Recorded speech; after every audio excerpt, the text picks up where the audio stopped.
Morning. It's Tina Stubblefield here. I'm talking to you this morning from my classroom.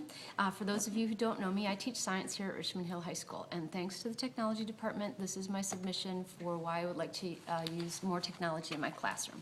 Let me begin by telling you what I've already been doing as far as the use of technology.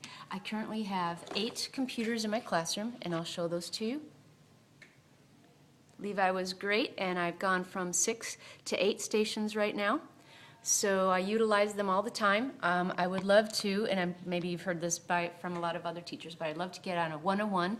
But I am also including the use of my students' cell phones, and once perhaps we get wireless access or anything like that, or if the students have notebooks with their own provider, I'd really like to use that. So I'm incorporating that quite a bit more into my classrooms. For the last couple of years, I've used the computers quite a bit, USA Test Prep, some of the other websites, and things like that. But my ultimate goal is to completely flip my classroom. And I've been slowly gearing up to that. This semester I started to employ the use of Khan Academy quite a bit.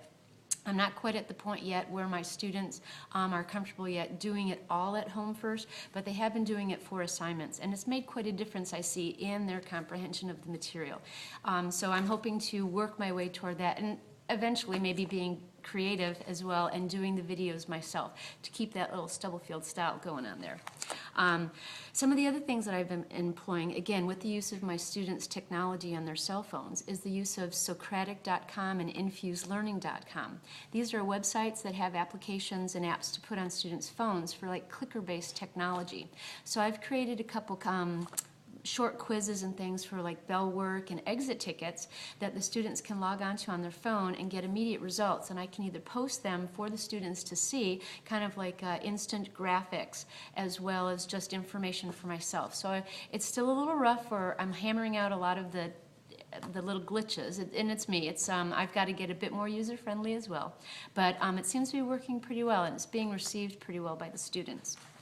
Some of the other things that I have been doing, and I mentioned earlier, I try to get as often as I can into the computer lab to do interactive web quests and research and things.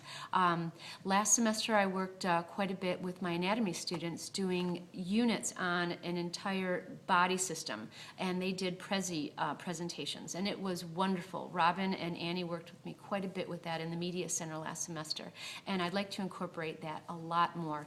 They were responsible, and it was a bit of a project. Not exactly the project-based learning I would like to do, but this was a wonderful project. They were responsible for being the teaching and instructional unit for the class. So they had to prepare the research, choose what they needed to select to educate and inform all the students, and provide resource materials so that we would take a unified test at the end. And it went very, very well. They were very creative. They had a great time. They really liked it, thinking outside the box and not just being in here taking note after note. So I really enjoyed that, and I'd like to do that some more. Let's see. The example I've included in the email, an example of a bit of a template of one of the project-based learning projects that I'd like to employ. In fact, what I mentioned earlier is my goal is to completely flip my classroom so that the kids do everything at home, or most everything at home. And since I have a number of computer stations here, if they were not able to access things at home already, or they need more time, I have it. But I want to get to the point where we're doing nothing but these projects, working as a group, total collaboration and things. And one of the ones I had given for an example is I found a really great resource on teach21stcentury.com out of West Virginia. They have great templates of problem-based learning and how to incorporate all the different levels. So I'm educating myself with that. I've been trying to pull a number of different resources and books in order to understand how best to approach this. And I understand it's going to take time, and I won't be able to get it fully on board by next fall. I mean, that would be an ideal situation. But for the most part, I'd like to incorporate 1 or 2 main projects like that, and then add additionally as often as I can. So I'd really like to streamline my classroom quite a bit more, and I'm having a lot of fun doing this so far. Also, this semester, I was able to take some of my biology kids, and it was an inclusion class. And we went to the link for a few days in order to build blogs on types of cancers. So a little bit of research, and again, incorporating some more technologies and a little bit of the creative side and nature of my students.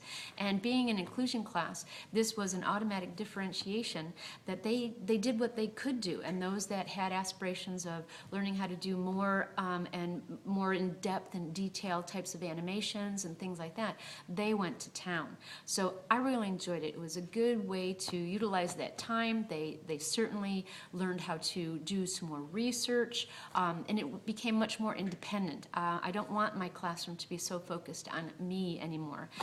It's very passé, if you will, but it's not very effective, and it's not really what draws my students in and keeps their attention there to want to be their own and independent learners. There's a lot of things I'd like to do. I do have a school pad. I have an Elmo.